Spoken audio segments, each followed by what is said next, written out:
30 دن کر دیا گیا, اس سے کم کر دیا گیا. جو اصل اس کی ایک اور وجہ ہے وہ یہ ہے کہ یہ چیز دیکھنے میں آئی ہے کہ بعض جو ملزم ہیں وہ نیب کے قانون کا سہارا لے کر, چونکہ اس قانون میں یہ کہا گیا تھا کہ جب تک آپ پیش نہ ہوں تو آپ کے خلاف انکوائری انویسٹیگیشن میں نہیں تبدیل ہو سکتی, اور وہ اپنی غیر حاضری یعنی کہ بلائے جانے کے باوجود اس لیے پیش نہیں ہوتے کہ وہ انکوائری کو آگے انویسٹیگیشن میں جانے سے روکیں یا اس کے اندر مزید کارروائی کو قانونی بہانہ کر کے اس سے مؤخر کرنے کا ذریعہ بنے, جیسے کہ فورن فنڈنگ کیس میں آپ نے دیکھا قانونی موشگافیوں سے اسے التوا میں ڈالا گیا. تو یہ ضروری تھا کہ اگر آپ نے کیسز کو کلوز کرنا ہے تو اگر کوئی ولفل ہو کے جان بوجھ کے غیر حاضر ہو رہا ہے, دیکھیے میں آپ کو اپنی مثال دے رہا ہوں. لیکن سر ایک بندہ وہی اس کی بات کر رہے ہیں, نہیں ایک بندے کی بات نہیں کر رہا ہے, یہ ایک جنرل کئی لوگ اس کو سہارا لیتے ہیں, پھر اس کی وجہ سے وہ التوا میں ڈالتے ہیں. میری جب کال اپ نوٹس آیا 3 دن پہلے میجر سرجری ہوئی تھی بازو کی جہاں گولی لگی تھی, تو ڈاکٹرز نے 1 سال کے بعد اس میں پلیٹس نکالنے کے لیے بہت بڑی میجر سرجری کی 5 گھنٹے کی. اب 3 دن کے بعد کال اپ نوٹس تھا نیب کا, عمران خان صاحب کی حکومت تھی, تو میں نے یہ سوچ کے کہ اگر میں نے میڈیکل سرٹیفکیٹ دیا جو کہ میں دے سکتا تھا, لیجٹمیٹ تھا, تو یہ تاثر جائے گا کہ شاید میں فرار حاصل کر رہا ہوں. میں پیش ہوا, اسی دن انہوں نے مجھے پکڑ کے گرفتار کر لیا, اور پھر 2 مہینے جو ڈاکٹرز نے کہا تھا فزیو تھراپی کریں جس سے میرا یہ بازو سیدھا ہو سکتا تھا, وہ نہیں کرنے دی گئی. لیکن ہم نے خندہ پیشانی سے ان حالات کا سامنا کیا. ویسے آپ نے اندر جب آپ جیل میں تھے تو آپ نے کہا کہ مجھے فزیو تھراپی کی اجازت؟ جی میں نے نہ صرف انہیں کہا بلکہ عدالت جو ریمانڈ دے رہی تھی میرا احتساب عدالت, اس نے حکم میں لکھا کہ ان کو فزیو تھراپی دی جائے. 2 مہینے تک مجھے فزیو تھراپی کی سہولت گورنمنٹ نے جان بوجھ کے پرائم منسٹر جان بوجھ کے کہنے پہ جان بوجھ کے انہوں نے یہ سہولت نہیں دی. نتیجتاً یہ ہے کہ وہ میرا بازو ہمیشہ کے لیے ڈیفارم ہے, ورنہ یہ سیدھا ہو سکتا تھا کافی, چونکہ پھر وہ مسلز جو ہے کانٹریکٹ کر جاتے ہیں, پھر ان میں کم ہوتی ہے صلاحیت. لیکن یہ تو ضمناً بات آ گئی. اصل بات یہ ہے کہ عمران خان صاحب جو ہیں وہ مسلسل ہیلے بہانوں سے احتساب کے اس عمل سے فرار حاصل کر رہے ہیں جس کے لیے وہ سب کو کہتے تھے کہ آپ اس کا سامنا کریں, کہ اگر آپ بے گناہ ہیں تو آپ بے گناہ ہو جائیں گے, اگر آپ گناہگار ہیں تو گناہگار ہوں گے, لیکن آپ سامنا کریں احتساب کے عمل کا. اب آپ یہ دیکھیے فورن فنڈنگ سے کیسے فرار, توشہ خانہ سے کیسے فرار. اب یہ کل تک سیلیبریٹ کر رہے تھے کہ اسلام آباد ہائی کورٹ نے تاریخی فیصلہ دے دیا, ٹھیک ہے, اور وہ پی ٹی آئی تمام جو ہے وہ خوشیوں کے شادیانے بجا رہے تھے. آج سپریم کورٹ پہنچ گئے اس فیصلے کے خلاف.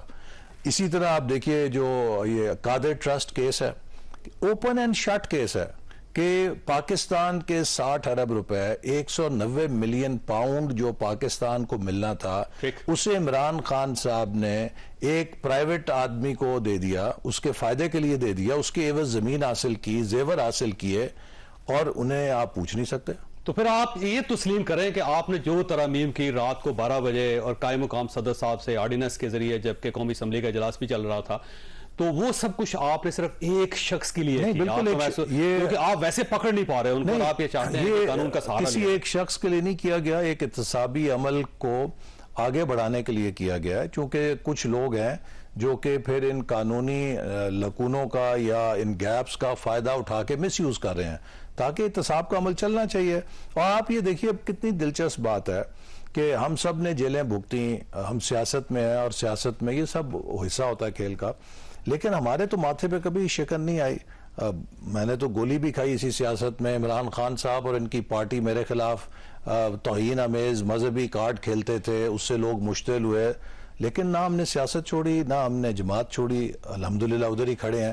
یہ تو پھونک بھی ابھی نہیں چلی صحیح طرح. میں کہتا ہوں کسی نے جیل نہیں دیکھی, کوئی جیل میں آدھا گیا, کوئی پورا گیا, کوئی ابھی نہیں گیا, ساری جماعت صاف ہو. لیکن آپ کو یاد ہوگا ایسے صاحب جب آپ لوگوں کے ساتھ یہ سب کچھ ہو رہا تھا تو اس وقت آپ لوگ یہ کہتے تھے کہ نیب جو ہے وہ نیازی صاحب کے گٹھ جوڑ سے سب کچھ کر رہا ہے, اور بار بار آپ یہ کہہ رہے تھے کہ نیب استعمال ہو رہا ہے گورنمنٹ کے ہاتھ میں, اور پرائم منسٹر ہاؤس سے یہ ٹیلی فون کیا جاتا ہے اور اس کے بعد گرفتاریاں کر لی جاتی ہیں. تو آج آپ بھی وہی کام کر رہے ہیں جس کے آپ کے خلاف. دیکھیے جاوید چودھری صاحب, اگر ہم نے وہی کام کرنا ہوتا تو 1.25 سال میں عمران خان صاحب اس طرح آزاد نہ گھوم. سر آپ پکڑ نہیں سکے ان کو. نہیں پکڑنے کا آپ مانے ہیں کہ آپ مجھے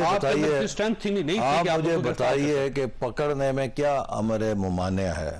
ہم صرف یہ چاہتے ہیں کہ ڈیو پروسیس آف لا کے ذریعے اگر کسی کو گرفتار ہونا ہے تو جو قانونی تقاضے ہیں ان کو پورا کر کے کسی کو گرفتار کیا جانا چاہیے. 180 کیس بنائے آپ نے, ریکارڈ ہے پاکستان میں کسی سیاستدان کے خلاف, لیکن آپ گرفتار نہیں کر سکے ان کو. دیکھیے جو ان کی جرائم کی رفتار یا اسکوپ ہے یا اس کا اسکیل ہے وہ بھی تو ایسا ہے نا, جو پورے پاکستان کے اندر دہشت گردی ہوئی ہمارے شہداء کے خلاف, ہماری چھاؤنیوں کے خلاف, ہمارے فوج کے تنصیبات کے خلاف, یہ سب کس کے کہنے پہ ہوئی؟ عمران خان صاحب کے کہنے پہ ہوئی. اور اگر عمران خان صاحب اس کے ماسٹر مائنڈ ہیں, ان کے کہنے پہ ہوئی, تو آبویسلی جہاں پر گورنمنٹ ہے, آپ کو تو پتا ہوگا نا کہ ماسٹر مائنڈ ہیں. بالکل ہیں, بالکل ہیں, ماسٹر مائنڈ جی بالکل ہیں. اور اب نیب کے جو قوانین ہیں ان کے تحت وہ گرفتار ہو جائیں گے. جو قوانین ہیں اس میں اگر عمران خان صاحب تفتیش کے لیے پیش ہوتے رہیں گے تو ان کو کوئی مسئلہ نہیں ہے, لیکن اگر وہ تفتیش کے عمل سے فرار حاصل کریں گے اور وہ جان بوجھ کے غیر حاضر ہو کے کوشش کریں گے کہ اپنے کیسز کو التوا میں ڈالیں, تو پھر یہ قانون نیب کو یہ اختیار دیتا ہے کہ اگر کوئی بندہ ولفلی آبسٹرکٹ کرے اس عمل کو تو اسے گرفتار چیئرمین نیب کر سکتا ہے. اچھا ویسے یہ فرمائیے گا کہ جو کیسز ہیں, توشہ خانے کا کیس ہے, پھر یہ القادر یونیورسٹی کا کیس ہے, پھر باقی جو کیسز آپ نے بنائے ہوئے ہیں, 9 مئی 10 مئی کا کیس ہے, اب تو بلکہ ان کے خلاف FIR راولپنڈی کے اندر بھی ان کے خلاف درج ہو گئی ہے, تو آپ کا خیال یہ ہے کہ آپ کی گورنمنٹ ختم ہونے سے پہلے کیونکہ آپ کے پاس صرف 1 مہینہ بچا ہے, چیئرمین PTI جیل کے اندر ہوں گے؟ یہ تو اس کا دار و مدار قانون کے تقاضوں پر ہے اور قانون کے عمل پہ ہے. جیسے میں نے کہا کہ ہم کسی کو اپنی مرضی سے یا منشا سے جیل میں نہیں ڈالنا چاہتے. اگر یہ کام ہم نے کرنا ہوتا, ہم سب کے پاس اتنی لمبی طویل فہرست ہے عمران خان نے جو ہم سے زیادتیاں کی ہیں, ہم نے کسی انتقامی بنیاد پہ کوئی کارروائی نہیں کی. آج اگر عمران خان صاحب قانون کی گرفت میں ہے تو اس کی بنیاد کیا ہے؟ اس کی بنیاد وہ القادر ٹرسٹ ہے کہ جس کے حقائق منظر عام پر آئے اور اس کی ایک شفاف تحقیقات ہو رہی ہیں, اور اگر ان تحقیقات کے نتیجے میں عمران خان صاحب یہ ثابت نہ کر پائے کہ انہوں نے کس بنیاد کے اوپر پاکستانی قوم کا 60 ارب روپیہ ایک پرائیویٹ شخص کو پلاٹس اور زیورات کے عوض اس کا فائدہ دیا ہے, تو یقیناً وہ گرفتار ہوں گے. اگر وہ توشہ خانہ کیس میں ثابت نہیں کر سکے کہ جو انہوں نے بوگس اور جعلی رسیدیں دی ہیں وہ کس بنیاد پہ دی ہیں, اور اگر انہوں نے ثابت کیا کہ وہ اصلی رسیدیں تھیں تو پھر وہ صاف ہو جائیں گے, لیکن اگر وہ بوگس رسیدیں نکلیں تو پھر وہ یقیناً اس کے لیے اکاؤنٹیبل ہوں گے. لیکن ایسے سے دیکھیں, آپ کی گورنمنٹ ختم ہو رہی ہے, اس کے بعد کیئر ٹیکر گورنمنٹ ہوگی, اور اگر آپ ایک لیجسٹیمیٹ گورنمنٹ جو ساری سیاسی جماعتوں کی مدد سے بنی ہے, PDM اس کا حصہ ہے, اگر وہ گورنمنٹ گرفتار نہیں کر سکی تو ایک کیئر ٹیکر گورنمنٹ تو گرفتار نہیں کر سکے گی, اس کے پاس مینڈیٹ ہی نہیں ہوگا, اتنی طاقت ہی نہیں ہوگی, تو پھر اس کا مطلب یہ ہوا کہ یہ سارا کیس اگلی گورنمنٹ کے پاس جائے گا. دیکھیے عمران خان کو گرفتار کرنا ہمارا مینڈیٹ نہیں تھا. ہم جس مینڈیٹ کے لیے آئے تھے وہ ملک کی معیشت کو بچانے کے لیے آئے تھے, اور میں سمجھتا ہوں کہ الحمدللہ اس میں ہم کامیاب ہوئے ہیں. اپریل 2022 میں پوری دنیا میں شرطیں لگ رہی تھیں کہ پاکستان کتنے ہفتوں میں سری لنکا بنے گا. آج جب جاوید چودھری صاحب ہم جولائی 2023 میں بیٹھ کے بات کر رہے ہیں تو دنیا کے کسی مرکز میں پاکستان پہ کوئی یہ شرط نہیں لگا سکتا کہ پاکستان ڈیفالٹ کرے گا. ہم نے بڑی محنت کی ہے, بڑی قربانی بھی دی ہے, اور الحمدللہ یہ کوئی فخر کی بات نہیں ہے, لیکن ایک نارملسی کی بات ہے کہ we have come back to normalcy جو IMF کا ایگریمنٹ ہوا ہے, اور اب اس بات کا امکان ہے کہ اگر ہم ملک میں پولیٹیکل سٹیبلٹی کو برقرار رکھیں گے اور اپنی اکنامک سمت یہی رکھیں گے جو ہم نے طے کی ہے, تو پاکستان اگلے 2-3 سال میں ریباؤنڈ کر جائے گا, انشاءاللہ اپنے پیروں پہ کھڑا ہو جائے گا. لیکن اگر ہم نے پاکستان میں پولیٹیکل انسٹیبلٹی پیدا کی, پاکستان میں پولیٹیکل انسرٹنٹی پیدا کی, تو میں سمجھتا ہوں کہ یہ بدترین دشمنی ہوگی پاکستان کے ساتھ جس نے بھی یہ کیا. اب ہمیں سٹیبلٹی کی ضرورت ہے, ہمیں پالیسیز میں تسلسل کی ضرورت ہے تاکہ ملک کو ہم مستحکم کر سکیں. ویسے ہو سکے گی سٹیبلٹی, کیونکہ اس کی وجہ یہ ہے کہ کچھ لوگوں کا خیال یہ ہے کہ شاید دبئی کے اندر کوئی پلان بنا ہے جس میں 15 سال کی سٹیبلٹی کا ہے, کہ ایک اکنامک ایجنڈا جو اس کے اوپر 15 سال جو ہے کوئی غلطی نہیں کی جائے گی, اور اس کے بعد جو ہے اگلی جو گورنمنٹس ہیں وہ 5-5 سال پورے کرے گی, اور اس قسم کا کوئی پلان ڈسکس ہو رہا ہے. کیا واقعی یہ پلان ہوا ہے اور وہ معاملہ جو چلتا رہے گا, یا پھر دوبارہ کوئی 2017 یا 2018؟ دیکھیے کوئی ہمیں پلان کی ضرورت نہیں ہے, یہ کامن سینس ہے. ہر پاکستانی کو پتا ہے کہ ہم کہاں پر آ کھڑے ہوئے ہیں. وہ پاکستان کے جو ساؤتھ ایشیا میں انڈیا اور بنگلہ دیش سے بھی آگے ہوتا تھا, اب وہ تقریباً افغانستان کے برابر آ گیا ہے. اور اس کی بنیادی وجہ یہ نہیں ہے کہ ہمارے پاس پالیسی, ہم دیکھیں ویژن 2025 ہم نے جو بنایا بہترین پروگرام تھا, چین کے صدر نے اس کا حوالہ دیا اپنی اعلیٰ ترین میٹنگز کے اندر کہ آپ کے پاس بہترین پلان ہے، اور ہم اس پہ عمل کر رہے تھے۔ 2017 تک پرائس واٹر ہاؤس کوپر نے کہا کہ پاکستان 2030 تک ٹاپ 20 اکانومیز میں آ جائے گا۔ ہم نے کیا کیا؟ اس کو ڈسٹرب کر دیا۔ چلیے ہمیں نکالا، اس پلان کو چھوڑ دیا، آپ کوئی متبادل لے آئیں، آپ کوئی اور پلان لائیں۔ اس پلان کو بھی چھوڑا، کوئی متبادل بھی نہیں دیا، صرف ایک ہی پلان تھا، میں نہیں چھوڑوں گا، میں تمہیں نہیں چھوڑوں گا، میں تمہیں نہیں چھوڑوں گا، تم چور ہو، تم ڈاکو ہو۔ دیکھیے چور اور ڈاکو سے ملک ترقی نہیں کرتے۔ ملک کے لیے ویژن چاہیے، ملک کے لیے بصیرت چاہیے، ملک کے لیے آپ کے پاس سمجھ چاہیے کہ ملک کیسے چلتا ہے۔ لیکن ایک ضدی بچے کی طرح، ایک اینگری مین کی طرح اگر آپ ہر کسی کے ساتھ لڑائی جھگڑا کریں گے، ملک میں مسلسل نفرت کے بیج بوئیں گے، اس سے ملک چلتا ہوا بھی ایک عمران خان آج آپ چین کے اندر پیدا کر دیں، ایک عمران خان آج آپ امریکہ میں پیدا کر دیں، ایک عمران خان آج آپ جاپان میں پیدا کر دیں، ایک عمران خان ملیشیا میں پیدا کر دیں، 6 مہینے کے اندر تباہ کر دے گا ساری شہر۔ ویسے جو لوگ یہ سارا پروجیکٹ لے کر آئے تھے، جن کی یہ غلطی تھی، آپ یہ نہیں سمجھتے کہ ان سب کا احتساب ہونا چاہیے، ان کو سامنے لانا چاہیے؟ بالکل ہونا چاہیے، اور میں سمجھتا ہوں کہ ایسے لیکن آپ کریں گے نہیں ویسے بات؟ نہیں، دیکھیے ابھی تو صورتحال احتساب کی نہیں ہے، اس لیے کہ جب کسی گھر کے اندر آگ لگی ہو تو پہلی ترجیح یہ ہوتی ہے کہ اس آگ کو بجھایا جائے اور گھر کو بچایا جائے۔ چونکہ ادھر آگ لگی ہو، ادھر آپ مارا ماری شروع کر دیں کہ تم نے آگ لگائی، تم نے فلانا کیا، تم نے ڈمکانا کیا۔ ابھی تو جس نے آگ لگائی اس کو بھی ہاتھ میں بالٹی دے کے آگ بجھانے کی کوشش کرنی ہے، تاکہ ہم سب مل کر اس ملک کو بچائیں۔ دیکھیے میں آپ کو، یعنی کہ میرا اس شعبے سے پچھلے 25-30 سال سے ہے، ہم ایک برنک کے اوپر کھڑے ہیں، اس کے باوجود کہ IMF کا معاہدہ ہو گیا ہے، اگر ہم نے ہوش مندی سے کام نہ لیا تو یہ 4-6 مہینے کے بعد ہم پھر وہاں آ جائیں گے جہاں اپریل 2022 میں کھڑے بالکل صحیح بات ہے۔ تو ہمیں بہت ہوش مندی کے ساتھ چلنا ہے، اور دنیا ہم سے اعتماد کرنا چھوڑ دے گی۔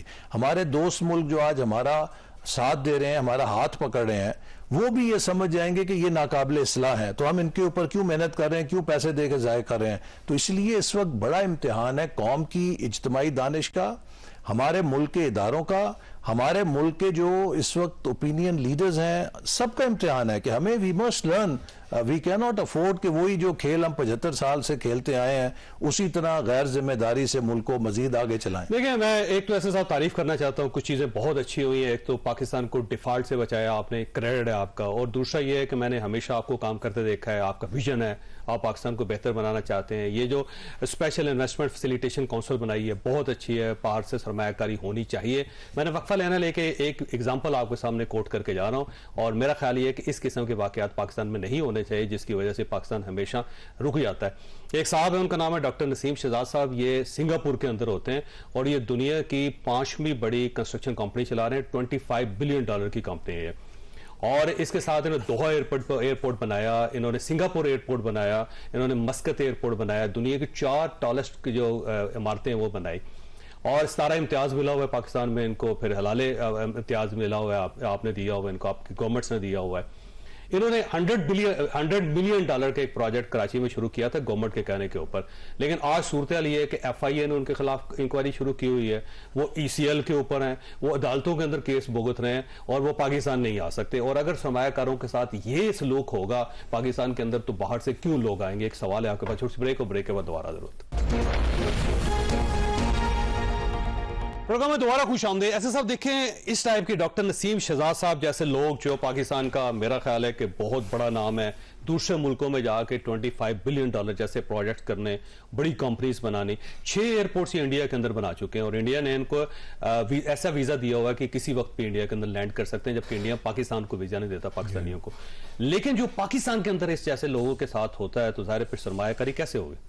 نہیں، بالکل آپ درست کہہ رہے ہیں، یہ کئی مثالیں ہیں۔ ہمارا جو عدالتی نظام ہے، دیکھیے جو دنیا میں فورن ڈائریکٹ انویسٹمنٹ ہے، یہ جو SIFC کا آپ نے ابھی ذکر کیا، اسے بنانے کا بھی یہی مقصد تھا کہ ہم پاکستان کو دنیا میں ایک پرکشش ڈیسٹینیشن بنائیں۔ ہمارے فنڈامنٹلز کتنے سٹرونگ ہیں، ہم تقریباً 22-23 کروڑ کی آبادی ہیں، 5th biggest market, 60 to 80 million middle class ہے، اسٹریٹجیکلی لوکیٹڈ ہے، انفراسٹرکچر بڑا ماڈرن ہے، چاہے فائنینشیل ہے چاہے لاجسٹکس کا ہے، لیکن سالانہ FDI $1.5 ارب ہے۔ افسوسناک۔ ویتنام ہم سے آدھا ہے، 10 کروڑ آبادی ہے، 28 سے 30 ارب ڈالر سالانہ FDI جاتی ہے۔ حد یہ ہے کہ میانمار جو ہے اس میں بھی 4 سے 5 ارب ڈالر FDI چلی جاتی ہے. تو کیوں پاکستان میں نہیں آتی؟ بنیادی طور پہ 2 وجوہات ہیں. ایک پولیٹیکل انسٹیبلٹی جس کی وجہ سے پالیسی انکنسسٹنسی، سرمایہ کار کو یہ نہیں پتا کہ کل کیا ہوگا، میں آج آ جاؤں کل پتہ نہیں کیا ہو جائے گا. دوسرا ہمارا لیگل سسٹم. دیکھیے ہم نے جو ریکو ڈیک کا تماشا بنایا کہ دنیا میں کوئی مثال نہیں کہ کسی ملک کو اللہ تعالیٰ نے اربوں ڈالر کی، کئی 100 ارب ڈالر کے معدنیات دیے ہوں، تانبا دیا، سونا دیا ہو، ٹھیک ہے، اس سے $1 وہ کمائے بغیر 9 ارب ڈالر کا توق گلے میں ڈال کے بیٹھ جائے. یعنی کہ عالمی عدالت انصاف میں کیس چلنا شروع ہے. مقصد ہے کہ اس کی پوری انسانی تاریخ میں مثال نہیں ملتی. And the credit goes to our judiciary. اس قسم کے جو فیصلے ہیں وہ ملک کی قسمت کے ساتھ تباہی کر دیتے ہیں.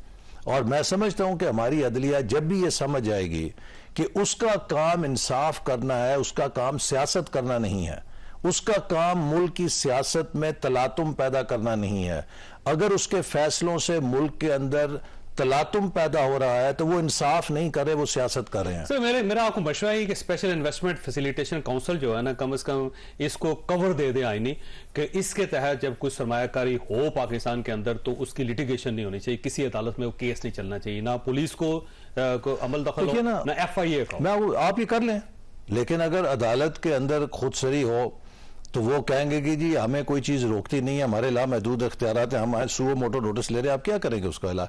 یہ تو اب جہاں ہم کھڑے ہیں، میں بڑے ادب کے ساتھ کہنا چاہتا ہوں کہ چاہے ہماری اسٹیبلشمنٹ ہے، چاہے ہمارے سیاستدان ہیں، چاہے ہماری عدلیہ اور جج صاحبان ہیں، ہم سب کو بڑی ذمہ داری کا مظاہرہ کرنا ہے اور اپنے اندر گریبان میں جھانکنا ہے کہ ماضی میں ہمارے کس رویے سے ملک یہاں تک پہنچا ہے.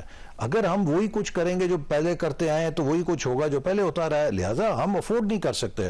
تو اس لیے میں آپ سے اتفاق کرتا ہوں، اور اس کیس کا جو آپ نے حوالہ دیا ہے میں خود اس کا نوٹس لوں گا، دیکھوں گا، کیونکہ ہمارا تو مقصد ہے کہ ہم جو بیرون ملک مقیم پاکستانی ہیں اور خاص طور پہ انٹرنیشنل انویسٹرز، ان کو انکریج کریں کہ اب وقت ہے کہ پاکستان کے لیے ایک پازیٹیو سینٹیمنٹ ہوا ہے. IMF ایگریمنٹ کے بعد آپ دیکھیے اسٹاک مارکیٹ اوپر جا رہی ہے، ہمارا روپیہ مستحکم ہو رہا ہے، ایک پاکستان کی پازیٹیو وائب پیدا ہوئی ہے. اب اسے ہمیں خراب نہیں کرنا. اگر پاکستان کے اندر پاکستانی یعنی اوورسیز پاکستانی اگر انویسٹمنٹ نہیں کریں گے تو باہر کی کمپنیاں نہیں آئیں گی. جی ان سب کو بلانا ضروری ہے سر. دیکھیے اس کی سیکوینس ہوگی، سب سے پہلے آپ کا مقامی انویسٹر انویسٹ کرے گا، پھر اس کے بعد پھر اوورسیز انویسٹر آئے گا، پھر آپ کا فورن انویسٹر آئے گا. جس ملک کا اپنا شہری انویسٹمنٹ نہیں کرے گا اس ملک میں فورن انویسٹر کیسے آئے گا؟ تو لہٰذا سب سے پہلے ہمیں اپنے پیسوں کو پاکستان میں موبلائز کرنے کے لیے اقدامات کرنے ہوں گے کہ جو لوگوں نے پیسے چھپائے ہوئے ہیں تہہ خانوں کے اندر، جو لوگوں نے پیسے کہیں اور چھپائے ہوئے ہیں، وہ ہم ایسے حالات پیدا کریں کہ لوگ بلا خوف و خطر ان کو انویسٹ کریں پاکستان کے اندر. اسی طرح جو بیرون ملک مقیم پاکستانی ہیں ان کی فیسیلیٹیشن کریں، ان کو پروٹیکشن دیں، یہاں پہ کوئی ان کی سرمایہ کاری کو مسٹریٹ نہیں کرے گا. اور پھر جو انٹرنیشنل انویسٹر ہیں، ملٹی نیشنلز ہیں، بڑی بڑی کمپنیز ہیں، ان کو لے کر آئیں تاکہ ہمارے وہ سیکٹرز جو انڈر ڈیولپڈ ہیں وہ ڈیولپ ہو. اب دیکھیے کہ یہ جو مائننگ کا پروجیکٹ ہے ریکوڈیک کا، اس میں دنیا کی سب سے بڑی مائننگ کمپنی آئی ہے، اس کے آنے سے دیگر کمپنیوں کو ایک راہ نظر آئے گی. جیسے سی پیک میں جب چائنیز کمپنیز آئیں اور چائنا آیا تو دنیا نے یہ دیکھا بھی چائنا جو ہے پاکستان چلا گیا ہے تو وہ کون سی سونے کی کان ہے جو انہیں نظر آ گئی ہمیں نظر نہیں آئی، تو پاکستان کی طرف لوگوں نے رخ کرنا شروع کر دیا. لیکن 2018 کے بعد ہم نے کیا کیا؟ ہم نے سی پیک کو سکینڈلائز کیا، اور وہ چائنیز انویسٹر جنہوں نے پاکستان میں آ کے دفاتر کھول لیے تھے، وہ یہاں سرویز کر رہے تھے کہ ہم کہاں انویسٹمنٹ کر سکتے ہیں، ہم نے اپنے ہاتھوں سے انہیں ویتنام، کمبوڈیا، لاؤس کی طرف بھگا دیا کہ ہمیں آپ سے دلچسپی نہیں ہے. تو اس طرح کے رویوں سے ملک نہیں چلتا. ہمیں ایک اکنامک نیشن بننا ہے، اور ہماری جو تمام سیاسی فیصلے ہیں ان کو اب ہمیں اپنی اکنامکس کے تابع کرنا ہے. اچھا سر، یہ فرمائیے گا یہ جو نیا آپ نے ارینجمنٹ کیا ہے اسپیشل انویسٹمنٹ فیسیلیٹیشن کونسل جو ہے، اس کے تحت جو باہر سے سرمایہ کاری ہوگی اس کی کتنی پروٹیکشن ہوگی؟ اور سیکنڈلی یہ سوال یہ ہے کہ کیا واقعی پاکستان کے اندر سرمایہ کاری ہو جائے گی اور اس بار گورنمنٹ واقعی سیریس ہے؟ دیکھیے پہلی چیز تو یہ ہے کہ پاکستان دنیا میں موسٹ انڈر فنڈڈ ہے ان ٹرمز آف انویسٹمنٹس. ہمارا جو پوٹینشیل ہے اس کے مقابلے میں نے بھی آپ کو بتایا کہ ویتنام 10 کروڑ کی آبادی ہے, 28-30 ارب ڈالر کی انویسٹمنٹ لیتا ہے. ہم 22-23 کروڑ کی آبادی ہیں, اتنی بڑی مارکیٹ ہے, 1-1.5 ارب کی انویسٹمنٹ, یہ تو مذاق ہے.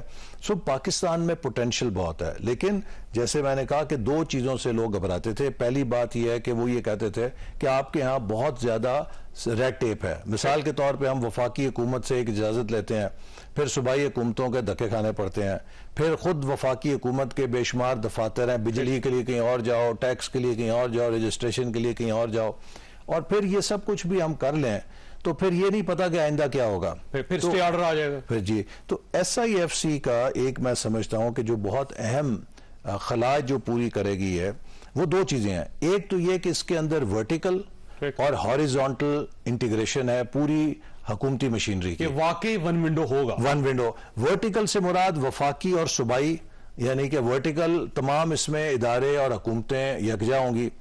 ہاریزونٹل سے مراد حکومت کے جتنے بھی محکمے اور وزارتیں ہیں, نہ صرف فیڈرل منسٹریز اور ڈپارٹمنٹس بلکہ اس کے اندر جو عسکری سپورٹ ہے وہ بھی اس کے اندر شامل ہے. Civil military combine whole of government approach ہوگی, اور ایک آفس ہوگا اس جی, اس کا ایک آفس ہوگا, ایک ونڈو کہہ لیجئے یا 1 فلور, جس کے تحت ہم ان انویسٹرز کو تمام سلوشن انشاءاللہ فراہم کریں گے.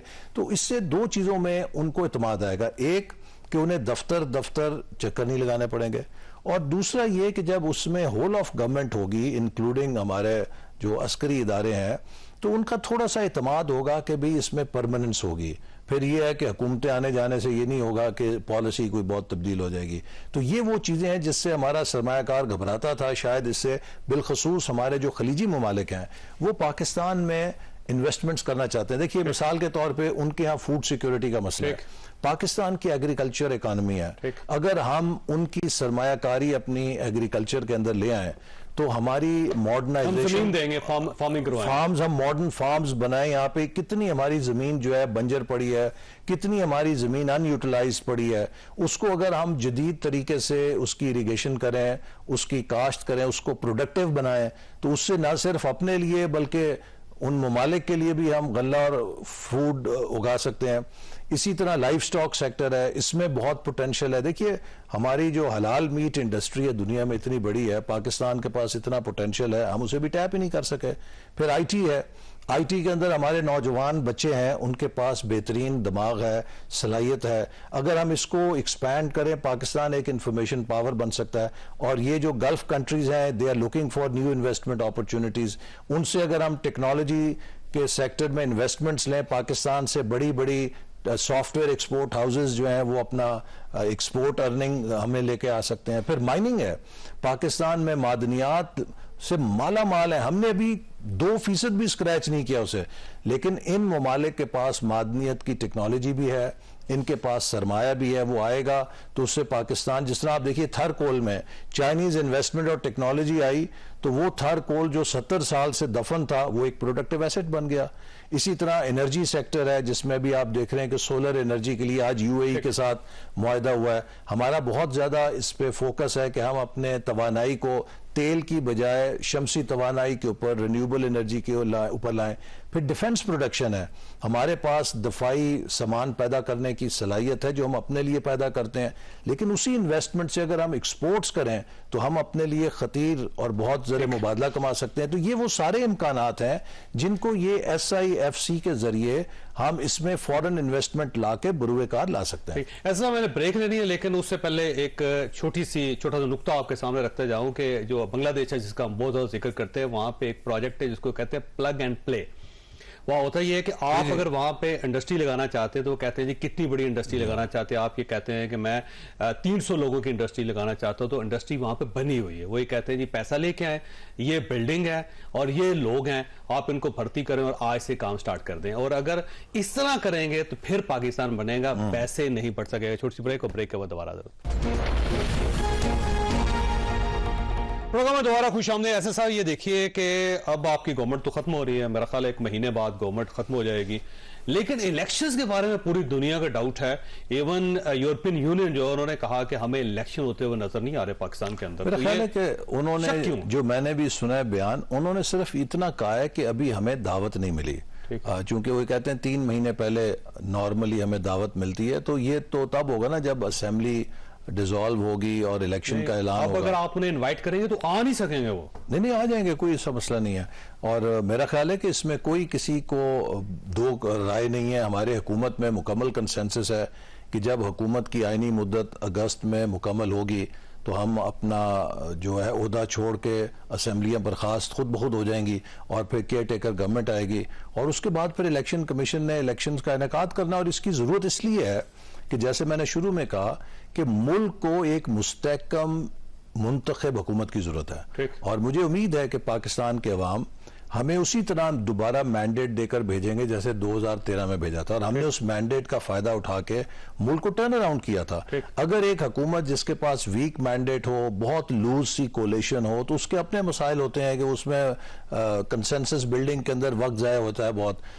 باوجود اس کے اگر ہمیں 2/3 اکثریت بھی ملتی ہے، ہم اس کے باوجود اس کنسنسس کو اور اس کولیشن کو قائم رکھنا چاہیں گے، چونکہ پاکستان کو کولیشن گورنمنٹ ہوگی. جی ہم چاہیں گے کہ براڈ سے براڈ کولیشن ہو، اس لیے ایم کیو ایم بھی شامل ہوگی. جی بالکل، سب کو ہم رکھنا چاہیں گے. استحکام پاکستان بھی پارٹی بھی شامل ہوگی جتنی براڈ بیس. اس لیے دیکھیے اگلے جو 5 سال ہے نا، اگر پاکستان نے ٹیک آف کرنا ہے تو اگلے 5 سال ریفارمز کے 5 سال ہونے چاہیے. اگلے 5 سال اصلاحات کے ہونے چاہیے. ہمیں اقتصادی اصلاحات کی بھی ضرورت ہے اور ہمیں سوشل ریفارمز کی بھی ضرورت ہے. اسی کی بنیاد پہ ہم آگے 2047 تک جب پاکستان 100 سال کا ہوگا اس کو ایک اچھی حالت میں دیکھ سکتے ہیں. تو لہٰذا جب آپ نے ریفارمز کرنی ہے تو اس میں کئی دفعہ آپ کو کولیشن گورنمنٹ ہوگی. جی آپ کو سخت فیصلے کرنے پڑتے ہیں. جتنی براڈ بیسڈ حکومت ہوگی آپ کو آسانی ہوگی. مثال کے طور پہ اپوزیشن تو نہیں ہوگی نا پھر سر؟ دیکھیے میں سمجھتا ہوں نہیں، ہمیں اپوزیشن برائے اپوزیشن کی ضرورت نہیں ہے. اس کولیشن کے اندر بھی ہم آپس میں چیزوں کو ڈیبیٹ کرتے ہیں. یہ نہیں ہے کہ صرف ون سائیڈ چیز چلتی ہے. ہر چیز کو ہم ڈیبیٹ کرتے ہیں، اختلاف بھی ہوتا ہے، اس کو ریزالو بھی کرتے ہیں. لیکن پاکستان کو کم از کم اگلے 5 سالوں میں تو ایک بہت کنسنشول حکومت کی ضرورت ہے کہ جو اتفاق رائے کے ساتھ چلے، ہم سٹیبلائز ہوں، ہم بنیادی اکنامک ریفارمز کو کر سکیں. دیکھیے پاکستان تقریباً $2 ارب کے قریب خسارہ کر رہا ہے سالانہ. اسٹیٹ اونڈ انٹرپرائزز جو خسارے والے ادارے ہیں، پی آئی ہے، اسٹیل مل ہے اور بے اس طرح کے ادارے ہیں. اب کیا ہم افورڈ کر سکتے ہیں؟ پاکستان اسی طرح تقریباً 100 ارب سے لگ بھگ 80-100 ارب بجلی کے اندر ہے. آپ کے کئی علاقے ہیں کہ جہاں پہ 60%، 50%، 45% سے زائد بجلی کے بل ہی نہیں اکٹھے ہوتے. اس کی قیمت کون ادا کر رہے ہیں؟ میں مثال کے طور پہ میرا تعلق ناروال سے ہے. ہماری وہ جو ڈسکو ہے، گیپکو ہے، ہمارے ڈویژن گجرانوالہ میں 100% کلیکشن ہے. لیکن ہم لوگ پے کر رہے ہیں وہ بجلی کے بل جہاں پہ چوری ہو رہی ہے، اس کا بوجھ ہم پہ پڑ رہا ہے. کیوں؟ پاکستان میں سب کو برابر کا بوجھ پڑنا چاہیے. آپ اگر بجلی کو مہنگا کرتے جائیں گے چوری کو ریکور کرنے کے لیے تو اتنا چوری کرنے کا انسینٹیو بڑھ رہا ہے چونکہ بجلی انافورڈیبل ہو رہی ہے. تو لہٰذا اس پہ ایک نیشنل کنسنسس کی ضرورت ہے کہ اگر آپ نے بجلی لینی ہے تو بجلی کا بل دیں. یہ چوری کو بند کرنا ہے. اگر یہ بند کرنا ہے تو اس کے لیے آپ کو ایک براڈ کنسنسس کی ضرورت ہے. آپ اگر ایک کولیشن گورنمنٹ بنائیں گے تو کیا اس کے اندر پی ٹی آئی کی گنجائش بھی ہوگی؟ اگر P T I us reform ایجنڈے کو سپورٹ کرے گی تو ویلکم کیوں نہیں. دیکھیے نا اس وقت آپ کو خان صاحب کے ساتھ بیٹھنا پڑے گا. نہیں، اگر تو خان صاحب ایک مثبت ایجنڈے کے ساتھ آئے. خان صاحب کا پرابلم کیا ہے؟ خان صاحب یہ کہتے ہیں کہ مائی وے اور ہائی وے، ٹھیک ہے، یا میں ہوں یا کچھ بھی نہیں ہے. دیکھیے پلورلزم جو ڈیموکریسی کی اگر اپنے آپ کو ٹھیک کر لیں تو آپ گنجائش پیدا کر سکتے. پہلے تو ان کو جو کچھ انہوں نے کیا ہے اس کے لیے جواب دینا چاہیے. انہوں نے 9 مئی کو جو کام کیا ہے کہ پاکستان کے شہداء کی جو توہین کی ہے، پاکستان کی ریاست پہ جس طرح وہ حملہ آور ہوئے ہیں، آج بھی جو ان کے سوشل میڈیا کے اکاؤنٹس ہیں ان کی پارٹی کے، وہ پاکستان کی فوج کے خلاف ایک منظم کیمپین چلا رہے ہیں، پاکستان کی ریاست کے خلاف کیمپین چلا رہے ہیں. چودھری صاحب، ہم نے جنرل مشرف کا مارشل لا دیکھا، اس میں بدترین ناقد تھے. کبھی امریکہ جا کر یہ نہیں کہا تھا کہ پاکستان کی امداد بند کر دو. پیپلز پارٹی نے جنرل ضیاء الحق کا بدترین مارشل لا دور دیکھا، سختیاں کوڑے کھائے، بھٹو صاحب کو پھانسی لگی. بھٹو صاحب کو پھانسی لگ گئی. کبھی پیپلز پارٹی نے امریکہ میں یہ نہیں کہا تھا پاکستان کی امداد بند کر دو. پچھلے 1 مہینے سے پوری پی ٹی آئی امریکہ میں کیمپین کر رہی تھی کہ پاکستان کے IMF کا پروگرام کینسل کرا دو. آپ کا کانگریس میں IMF کے خلاف جو کمپین ہو رہی تھی وہ PTI کر رہی تھی. بالکل کانگریس مین سینیٹرز کو جا کے نہ صرف یہ کہہ رہے تھے کہ IMF کے پروگرام کو رکواؤ، بلکہ یہ کہہ رہے تھے کہ پاکستان پہ ویزوں کی پابندی لگاؤ، پاکستان کی فوجی امداد بند کرو، پاکستان کی اقتصادی امداد بند کرو. آپ مجھے بتائیے آپ کو کسی بیرونی دشمن کی ضرورت ہے کہ جب آپ کے اپنے لوگ یہ سب کچھ کر رہے ہوں؟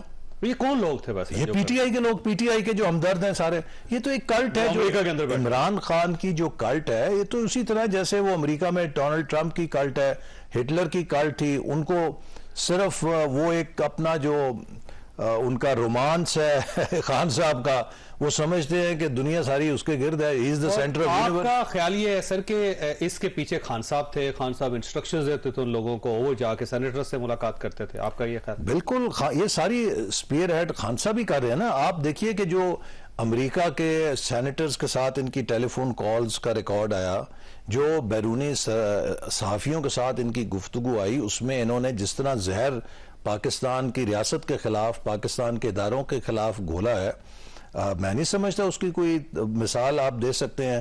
یعنی کہ پاکستان کے جو دشمن ہیں، جو غیر ہیں، وہ آج پاکستان پہ کانفیڈنس کا اظہار کر رہے ہیں. ان کے پاس کوئی بنیاد نہیں کہ وہ پاکستان کو کہیں ڈیفالٹ ہو جائے گا. اندر سے ہمارے اپنے لوگ کہہ رہے ہیں جی پاکستان ڈیفالٹ ہو جائے گا. یہ کون لوگ ہیں؟ یہ تو میں سمجھتا ہوں کہ ان کو ایکسپوز ہونا چاہیے کہ یہ لوگ اپنی سیاست کے لیے، اپنی چھوٹے چھوٹے مفادات کے لیے پوری ریاست کے ساتھ کھیل رہے ہیں. اگر دیکھیں سر، پاکستان کے خلاف اگر کمپین کی جا رہی ہے یا لابنگ کی جا رہی ہے تو یہ تو سیدھی سیدھی بغاوت بھی ہے، پھر پاکستان کے خلاف بے وفائی بھی ہے، پھر پاکستان کے ساتھ غداری بھی ہے. تو اگر آپ یہ سمجھتے ہیں کہ آپ کے پاس ایویڈنس ہے تو آپ کیس کریں. جی ہم یہ سارے جو ادارے ہیں انویسٹیگیٹ کر رہے ہیں، اور خاص طور پہ جو 9 مئی کا سارا ایویڈنس اکٹھا کر رہے ہیں. ہم نہیں چاہتے کہ کوئی ایسی چیز ہو کہ جس کے اوپر کوئی یہ الزام لگا سکے کہ سیاسی طور پہ کیا گیا. جب بھی ہمارے جو تفتیشی ادارے ہیں وہ سمجھیں گے کہ ان کے پاس اتنا مضبوط اب شواہد آ گئے ہیں تو جو بھی کارروائی ہوگی وہ تفتیشی ادارے سیولین ہیں، یہ بھی ایک سوال ہے. جی تمام جو ملک کی سیکیورٹی کے ادارے ہیں، چاہے وہ سیولین ہیں، چاہے وہ ہمارے عسکری ہیں، سب دیکھیے یہ حملہ عسکری اداروں پہ ہوا نا، تو کیوں عسکری ادارے انویسٹیگیٹ نہیں کریں گے کہ ہم پر کس نے حملہ کیا؟ اسی طرح ان کی معاونت میں جو سول ادارے ہیں، یہ ریاست تو ہماری ہے نا. اگر ہمارے عسکری ادارے پہ حملہ ہوتا ہے تو وہ ہم پر بھی حملہ ہوتا ہے، چونکہ ہر پاکستانی کے وہ ادارے ہیں. تو تمام پاکستان کے جو ادارے ہیں وہ اس چیز کو بڑا سیریسلی ٹیک اپ کر رہے ہیں. آپ اگر اس چیز پہ نرمی کریں گے، کل کو کلرکوں کا جلوس نکلے گا، وہ بھی GHQ پہ چڑھ جائے گا. اس کے بعد جو ہے پرسوں کو کوئی کسانوں کی ریلی نکلے گی، وہ بھی جا کے کسی شہیدوں کی یادگار کو تہس نہس کر دے گی. اس طرح تو نہیں ہوتا. سر یہ فرمائیے گا، جو اگر اگلے الیکشن ہوں گے، کیونکہ اگر ابھی بہت بڑا اگر ہے، تو یہ کس مردم شماری کے تحت ہوں گے؟ یہ جو نئی آپ نے کروائی ہے یا 2017 والی جو پرانی؟ دیکھیے اس کے اوپر ابھی جو مردم شماری ہماری ہوئی ہے، اس کے کچھ ایشوز ہیں. مثال کے طور پہ کچھ جگہوں پہ پاپولیشن گروتھ بہت زیادہ آئی ہے، اور مقصد مجھے کہنا نہیں چاہیے چونکہ ابھی یہ زیر غور ہے، اس کی جو ڈیموگرافرز ہیں وہ اس کا جائزہ لے رہے ہیں. لیکن مطلب کئی جگہوں پہ تو جو پاپولیشن گروتھ ریٹ ہے وہ کوئی مطلب بہت ہی 10% سے بھی زیادہ اور بہت ہی غیر معمولی. نہیں نام کسی جگہ کراچی ہے، میں آپ کو بتا دوں. نہیں کراچی میں نہیں ہے، کراچی ہے، فیصل آباد ہے، نہیں ابھی نام ہے. دیکھیں کچھ علاقوں میں ہم نے پھر سیٹلائٹ امیج کا سہارا لیا تو ہمیں یہ پتہ چلا کہ جہاں پہ 200 ہاؤس ہولڈ ہیں وہاں پہ کوئی 2000 اس کو شمار کیا گیا.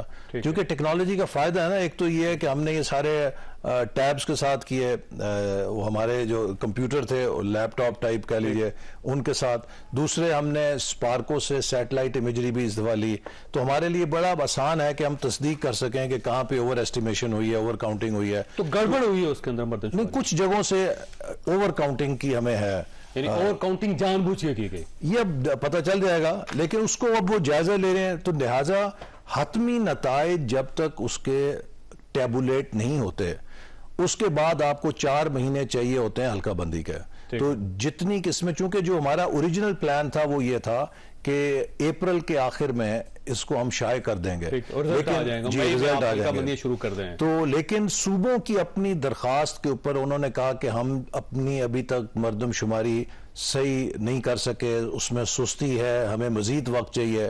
صوبوں کی ماں کے اوپر ہمیں اس کو ایکسٹینڈ کرنا پڑا، اور اس ایکسٹینڈ کو چانس یہ ہے کہ پرانی مردم شماری. جی اب مجھے لگتا ہے کہ ہم بہت کلوز ہو گئے ہیں، چونکہ اگر ہم اب نئی مردم شماری کو بنیاد اگر بنائیں گے تو پھر ہمیں اس آئینی مدت کے اندر انتخاب کرنا اور حلقہ بندی کرنا تقریباً ناممکن نظر آتا ہے۔ تو اس کا مطلب پرانی مردم شماری جی وہ تو سٹینڈ کرتی ہے، امکان ہے، اس کا امکان ہے کہ اگر یہ وقت کے اوپر مزید نہ ہو سکی۔ لیکن سر سپریم کورٹ آف پاکستان کا فیصلہ بھی ہے، حکومت پاکستان کا بھی فیصلہ ہے، اور اگر آپ اس فیصلے کو ڈیویٹ کرتے ہیں تو ڈیفینیٹلی پھر کوئی آدمی چیلنج کر سکتا ہے اس الیکشن۔ نہیں، وہ تو یہ ہے نا کہ جو فیصلہ یہ ہے کہ جو نوٹیفائیڈ سینسس ہے اس کے رزلٹ کے اوپر حلقہ بندی ہوتی ہے اور اسی کے اوپر الیکشن ہوتا ہے۔ اگر یہ نئی مردم شماری وقت کے اوپر نوٹیفائی ہو جاتی تو کوئی اس میں چانس نہیں تھا، لیکن جیسے میں نے کہا کہ صوبوں کی اپنی درخواستوں پر اسے ایکسٹینڈ کرتے رہنا پڑا، اور آج اگر جولائی کے اینڈ میں ہم اسے کرتے ہیں تو آپ 4 مہینے لگا لیں، اگست، ستمبر، اکتوبر، نومبر، تو وہ نومبر میں جا کے اگر حلقہ بندی کریں گے تو اس کے بعد الیکشن کا 2024 میں چلا جائے گا، آگے چلا جائے گا۔ عزیز صاحب آپ کا بہت بہت شکریہ، خواجہ صاحب آپ نے گفتگو سنی، فیصلہ آپ نے خود کرنا ہے، اللہ تعالیٰ آپ اور آپ کے اہل خانہ کو ہر قسم کی مصیبت سے محفوظ رکھے۔ اللہ حافظ۔